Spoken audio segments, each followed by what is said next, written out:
That house is mine because I built it. You need to leave now, even if we split. I don't think you can survive on your part-time salary." Steve laughed as he happily laid out the divorce papers. "My name is Katie. I'm 33 years old. Recently, I started working part-time at a nearby supermarket. I married Steve 3 years ago after we hit it off at the same workplace. I resigned at the same time. I wanted to keep working even after getting married, but he insisted that I stay home. So I reluctantly became a full-time housewife. However, I had always loved working, and the desire to work outside kept growing day by day.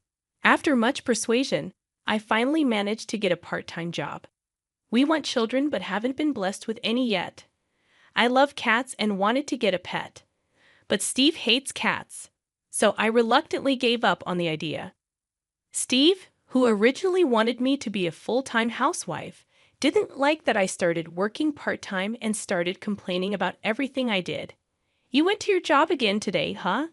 Recently, the house seems to be getting dirtier. Aren't the laundry clothes all wrinkled?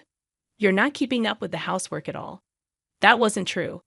I had finished cleaning before going to work, and the laundry was perfectly stretched out. What are you talking about? I'm doing everything as perfectly as before. It's obviously dirty. Where are your eyes? And the food is always the same. Fried chicken again. Today, can't you make a variety of dishes? I didn't make fried chicken that often, and I tried to be creative with the meals every day despite the limited time. I've worked hard to make your favorite fried chicken, and I've prepared many dishes.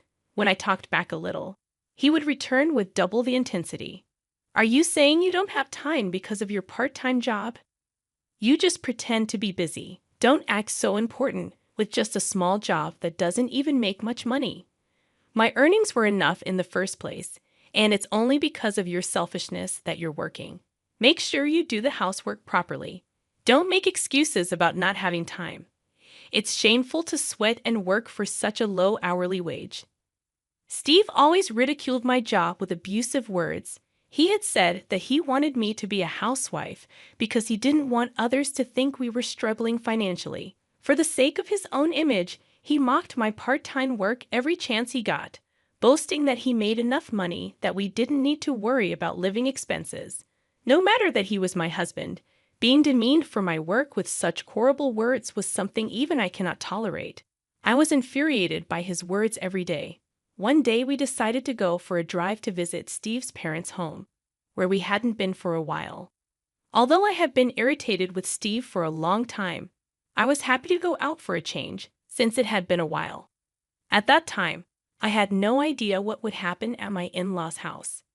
After driving for a few hours, we arrived at Steve's parents' home, where his mother, who lived alone, greeted us with a smile.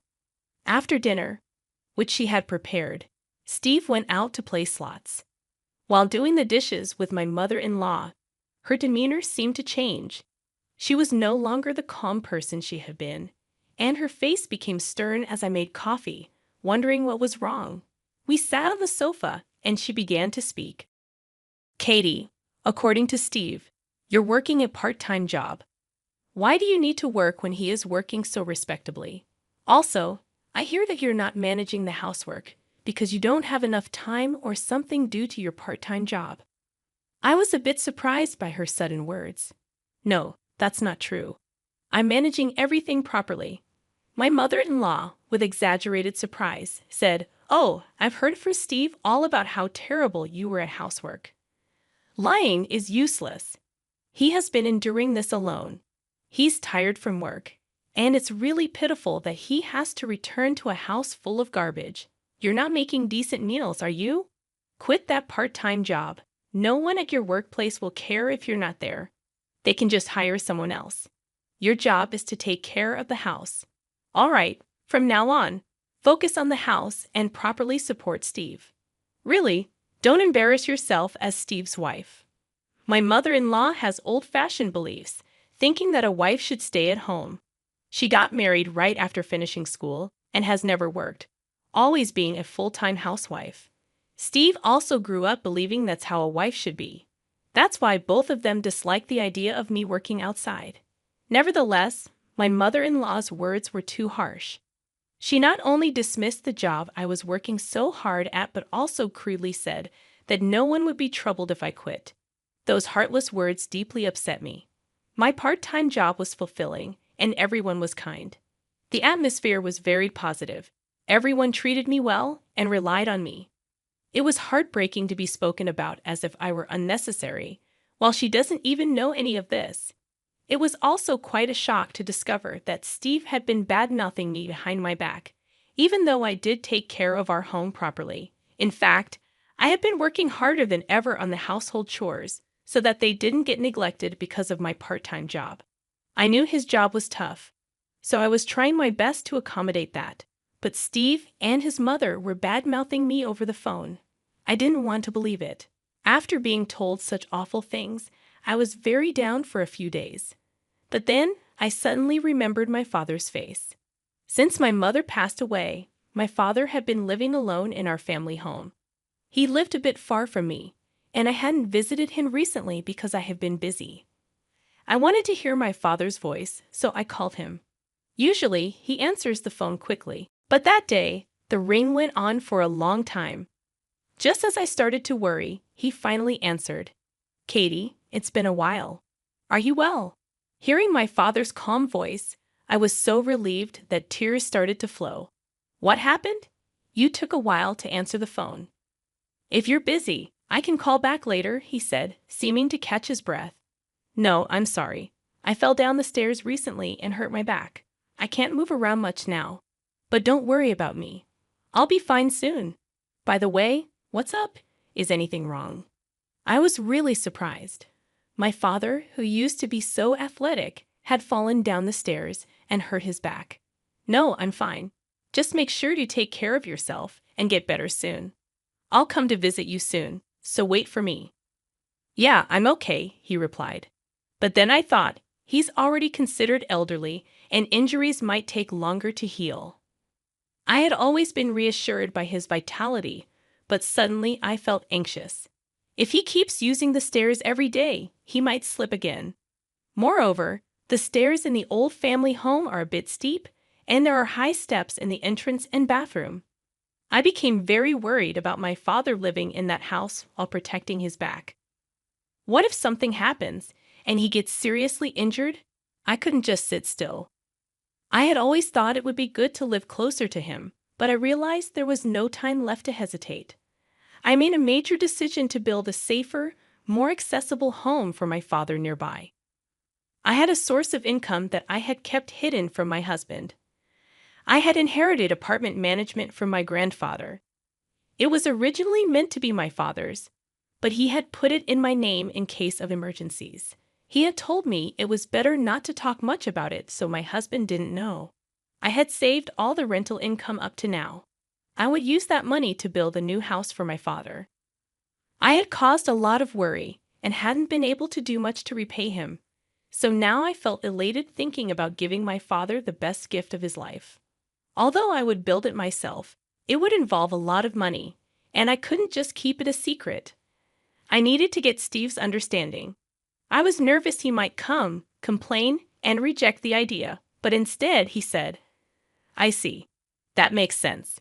Considering his age, a new house might be better. If a part-timer like you can manage that, then go ahead and try. Just don't come crying to me if you can't do it." He insulted me again, which infuriated me. But arguing would only complicate things further, so I decided to hold back and not retort this time. This made things easier for me. I immediately started looking for a good contractor and moved forward with the process. It seemed that Steve was not pleased with the idea of me actually building the house. He didn't voice any complaints, so I tried not to mind it. But he was not usually the type to stay quiet. One day, I was shocked when I went to the bank to withdraw money for groceries. Our living expenses had been reduced by $3,000, withdrawn all at once. I had no recollection of spending such a large amount of money. There could only be one person who could have done this. That night, I confronted him. "When I went to the bank today, I found that $3,000 had been withdrawn from our living expenses. Do you know anything about this?" Steve arrogantly replied, "I gave it to my mother." You said you were going to build a house, so you must have been saving up somewhere, right? $3,000 isn't a big deal. I couldn't believe my ears. Why do you have to give her money? Your mother isn't exactly broke, is she? Besides, that's our living expense. It's too selfish to give away such a large sum without even asking me. He snapped back. What do you know about my mother? She said she was struggling. What's wrong with a son helping his mother? Besides, that money was earned by me. How I use it is none of your business. If it bothers you, try earning as much as I do with your part-time job. See, you can't say anything. Don't ever complain about what I do again. After shouting at me, he stormed out of the room. I had always believed that despite his harsh words, Steve would never betray me. It would have been better if he had just discussed it with me. If he wanted to give money to his mother, maybe there would have been a better way, and this argument might have been avoided. Did he think I would oppose it, or did he not trust me? Instead of our marriage bringing us closer, it felt like our hearts were drifting apart. Steve didn't seem to think there was anything wrong with using the money without consent, and the next day, he acted as if nothing had happened and went to work after breakfast. I didn't say more because I didn't want another argument, but I couldn't shake off my uneasy feeling. Meanwhile, the new house was finally completed. Despite the hustle, the kind construction company provided lots of support, and I managed to build a beautiful house. I had asked my father to pack up some of his things but not overexert himself, and I arranged for movers to handle everything for him. With just 2 weeks left until moving day, I was overflowing with joy at the thought of doing something filial for my father in the house I had built. On the day I planned to help my father unpack in the new house along with Steve. When I tried to discuss the arrangements for the day, Steve said something unbelievable.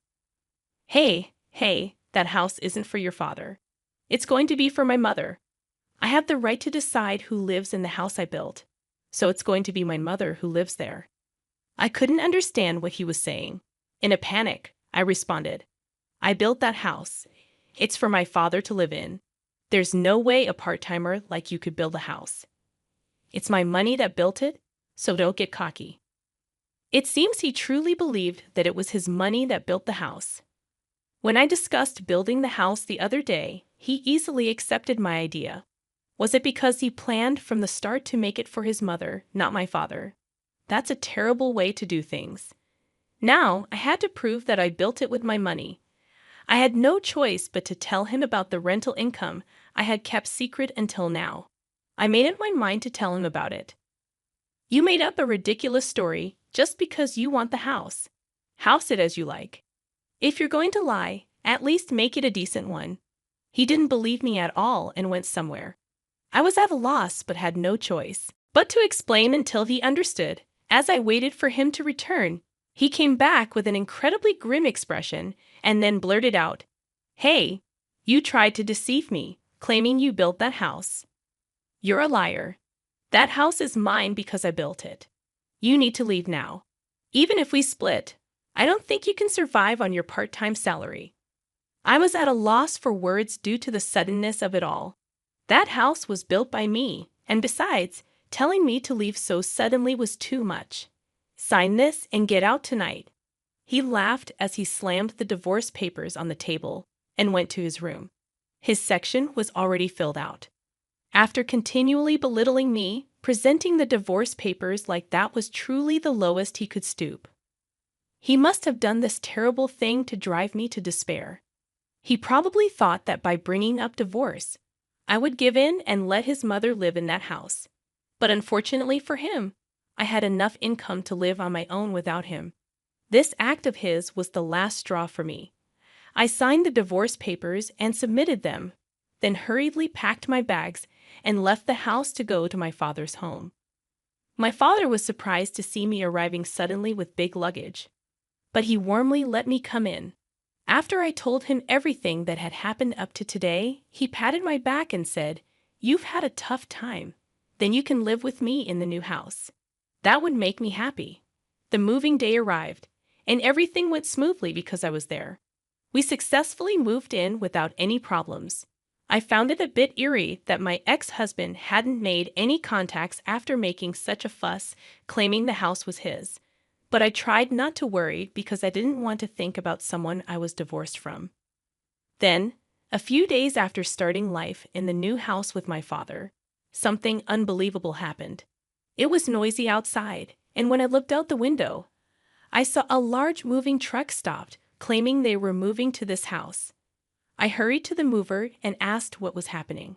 It turned out the customer was actually my ex-husband, and he would soon arrive with his mother to move in. They planned to forcibly move into this house, where my father and I were already living. Since we were divorced, he was a complete stranger, and it would be troublesome if they just showed up. Feeling a creepy kind of fear about my ex-husband's forceful intentions, I explained the situation to the confused movers and asked them to stop their work. Then I discussed it with him. My father and I hurriedly called the police. When I explained everything to them, they confirmed that the house was my property, and since my ex-husband and I were divorced, he had no rights to live here. Merely entering against my will could be considered trespassing. Then my ex-husband and his mother arrived nonchalantly. Seeing the police, they started panicking. At that moment, he finally understood that I was the one who built the house.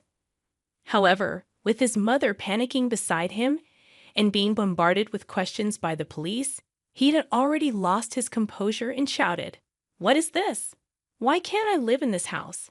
Looking at him, I thought I was done dealing with such a person. But to protect my father and myself, I handed over the final weapon to the police. Although the situation calmed down thanks to the police, I heard that my ex-husband faced serious consequences. Later, he was serious about living in this house, so he had canceled his apartment lease and even sold his mother's house, leaving him with no place to return to and with a breach of contract fee demanded by the movers and a truckload of belongings. He literally found himself stranded on the street with his mother. The final weapon I handed to the police was the evidence of the verbal abuse, essentially domestic violence, that my husband had subjected me to. Having been unable to endure my husband's abusive language any longer, I had thought of getting back at him someday and had installed surveillance cameras to record everything. The footage showed me diligently doing housework and my husband constantly spouting unreasonable abuse. Using this footage, I managed to further corner my ex-husband. I hired a lawyer and sued him and was able to extract a settlement from him. The expenses from the moving chaos and the settlement I received from him depleted the money he got from selling his mother's house and his own savings. Now he and his mother are reportedly living in a rundown apartment. Word of this spread quickly at his workplace. Realizing there was something wrong with his character, his colleagues distanced themselves, and now he is isolated and frowned upon by everyone at the company. As for me, I finally got to own a cat. My father's back has completely healed, and we're discussing taking a trip with the cat. I'd also used the settlement money to open a shop dealing with cat goods. It was challenging at first, and there were failures, but gradually customers increased, and the business is doing well. Every day is peaceful and truly enjoyable. I never thought that the action I took for my father's sake would lead to my own happiness. I truly feel that it was the right decision. Recently, there has been a happy development. A man who always comes to my shop and chats pleasantly has been particularly kind to both people and cats. We've made plans to go for a drive together. I'm going to live my life freely and enjoyably. I'm excited about the new happiness that's about to begin.